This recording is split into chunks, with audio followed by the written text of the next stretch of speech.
welcome to church. You are welcome. You are welcome.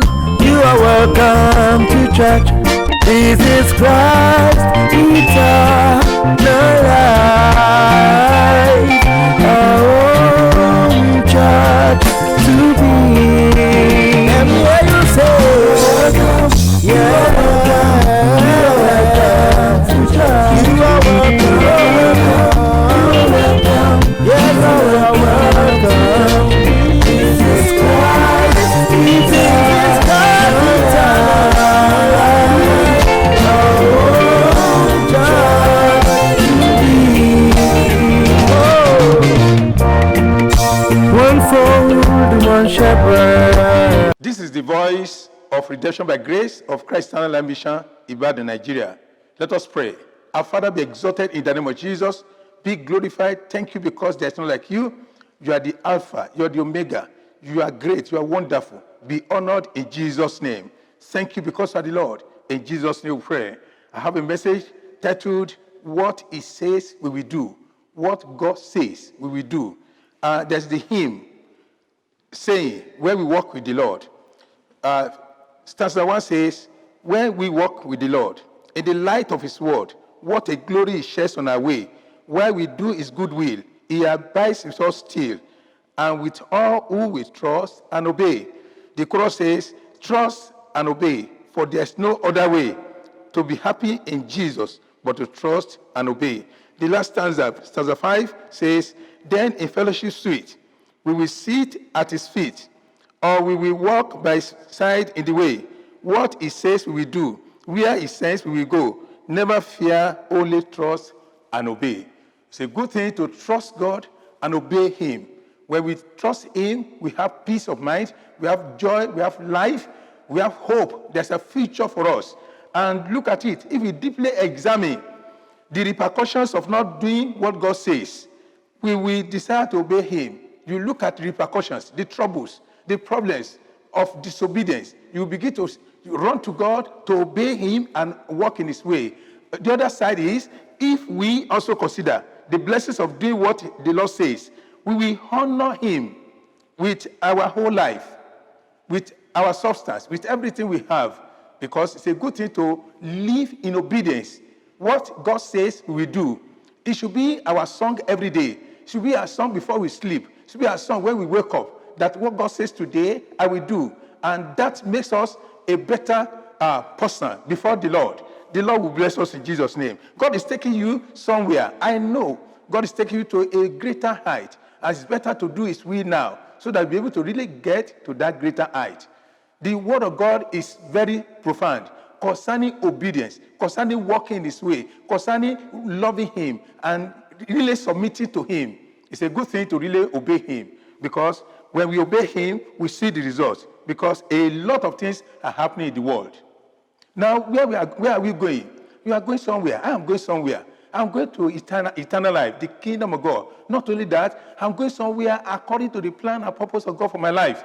And for your life too, you are going somewhere. God is taking you somewhere, which I know you will get there by the grace of God in the name of Jesus. Your trials should not disturb you. Your troubles, your sufferings, your lack, your delay, your pains, your hurts, we soon give way. We soon go away. You will soon forget it. You will soon see that this God is a faithful God. God is not a man. According to Numbers 23, verse 19, God is not a man that he should lie, neither the Son of Man that he should repent. Has he said, and shall he not do it? Or has he spoken, and shall he not make it good? God is not a man that could repent. He doesn't change his mind anyhow, because he loves his children, he loves his people, he loves his creation. The moment we turn to him, the moment we decide to walk in his way, the moment we love him, the moment we desire that from today I want to be living in God, serving God, walking his way, then you will see that his covenants, his purposes for your life will come to fulfillment. Because he will see to it that you are fulfilled in life. May you be a fulfilled person in life, in the name of Jesus. Now, God spoke to the people of Israel in Deuteronomy chapter 6, which I want to read to us. Deuteronomy chapter 6, from verse 2. That thou might fear the Lord thy God, to keep all his statutes and his commandments, which I command thee, thou, thy son, thy son's son, on all the days of thy life, and that thy days may be prolonged. He said, keep the statutes of the Lord. That is the word of God. What the word is saying to you. He said, keep it, obey it, follow it. Don't go away from it, either to the right side or to the left side, but just pursue and walk in the way of the Lord. Verse 3 says, hear therefore, O Israel, and observe to do it, that it may be well with thee. That is, even when we do it, when we do what he says, it's going to be well with us. I pray that it shall be well with you in the name of Jesus. It is the will of God that it shall be well with us. He said, it shall be well with thee, that he may increase mightily. That is, obedience will bring increase, spiritual increase, physical increase, financial increase, personal increase, marital increase. It's going to really help you. I'm going to talk on increase one of the days. And it's a good thing that how God can increase you. The Lord bless you in Jesus' name. As the Lord thy God, thy fathers, has promised thee, because he has promised you. He has promises over your life, over your son, over your daughter, over your family, over your spouse. He has good promises on them. He said, in the land that they flowing with milk and honey, God spoke to them that he would take them to the land of Canaan, the land flowing with milk and honey, that where they will not lack anything, where they will not suffer. Now, he told them, just obey, just follow me, just walk in my way. And when you begin to walk in the ways of the Lord, you see the difference. You see it's a better thing to obey him. Verse 3 says, verse 4, hear, O Israel, the Lord our God is one Lord. And thou shalt love the Lord thy God with all thy heart, and with all thy soul, and with all thy might. Loving God with all thy heart, with all thy soul. That is, you become a child of God. You love him with your whole heart. That is, you will not do anything that will make him annoyed. You will not do anything that will make him angry. You will not do anything that will say, but I have not taught you in this way. We begin to walk in this way. It's the best thing. He said, and these words which I command thee this day shall be in thy heart. Is the word of God in your heart? This is the time to lay the word of God in our heart. To let it be in us.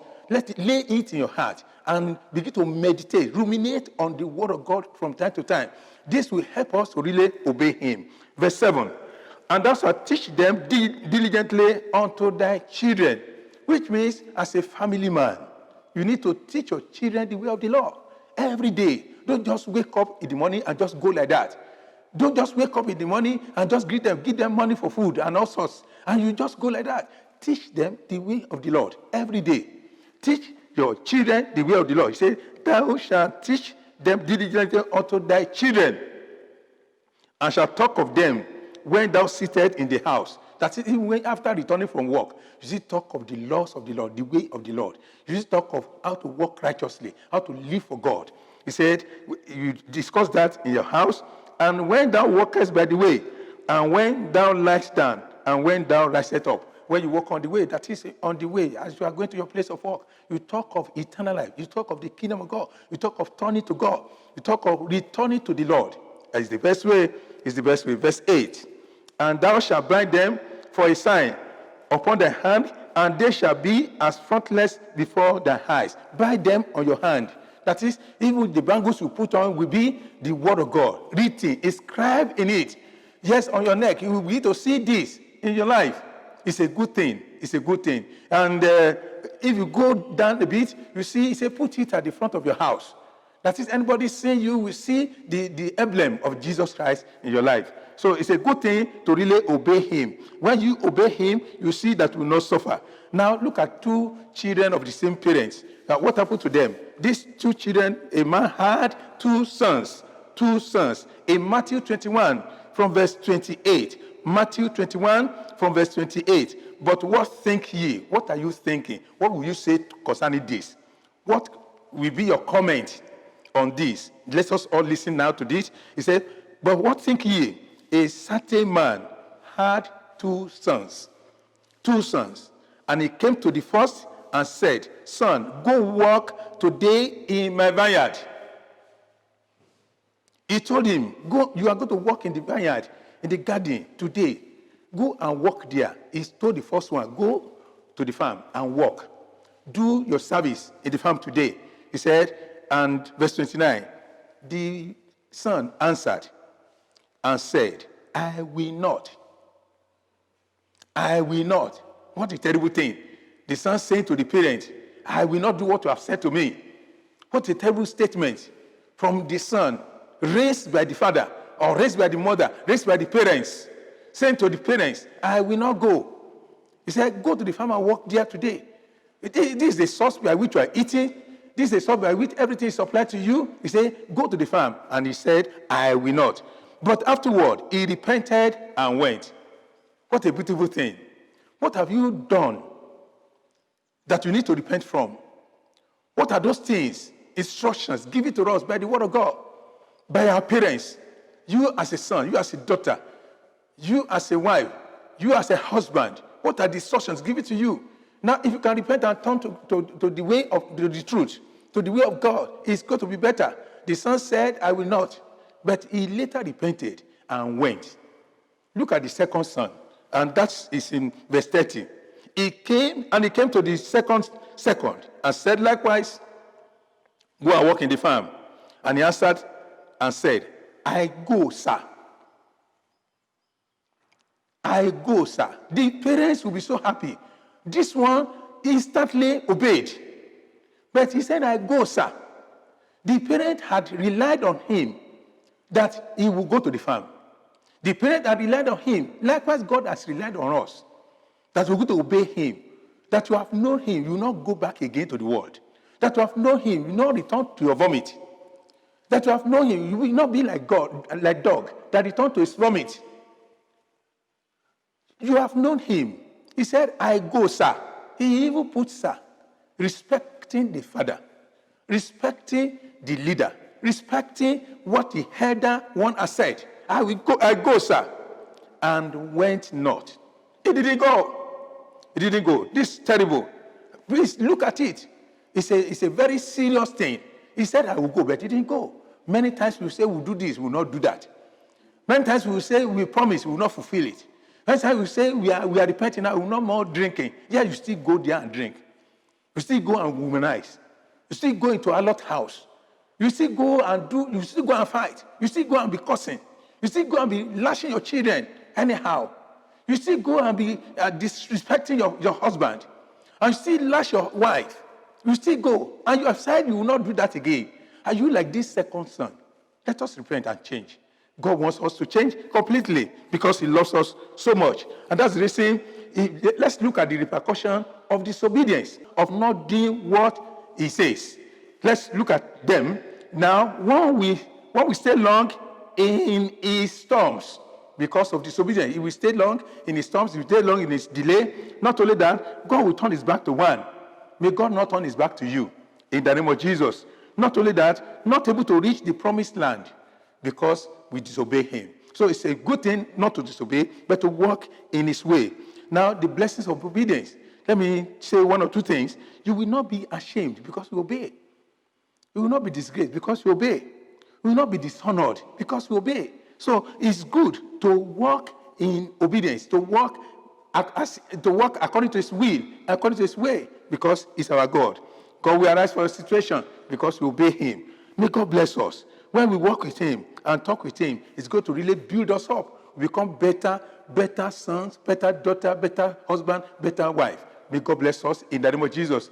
I want us to offer two major prayer points. Number one, tell God, from today, give me divine heart, the heart of God that will walk according to the will of God. We will walk according to the word of God. Number two, can you tell God now, Lord, every spirit of disobedience in me, I rebuke. I go against you. I go against you. I want to walk in obedience. I want to walk in the way of the Lord. I want to do what he says from time to time. You will help me, oh God, in Jesus' name. Let us pray. Father, in the name of Jesus, thank you for this word that came out. Thank you because we will not be like the second son who said, I will go and didn't go, and made the heart of the father sorrowful. Lord in heaven, give us divine heart to walk in your way. Give us divine heart to obey you, to love you. In the name of Jesus, I pray now, whatever challenges you have, let there be open door. In the name of Jesus, let there be solution. In the name of Jesus, and it is well with us. In Jesus' name, you go from strength to strength. In the name of Jesus, those things you have been asking for the past years, before the end of this year, God will answer you. God will just surprise you. In Jesus' name, I have prayed. Amen. God bless you.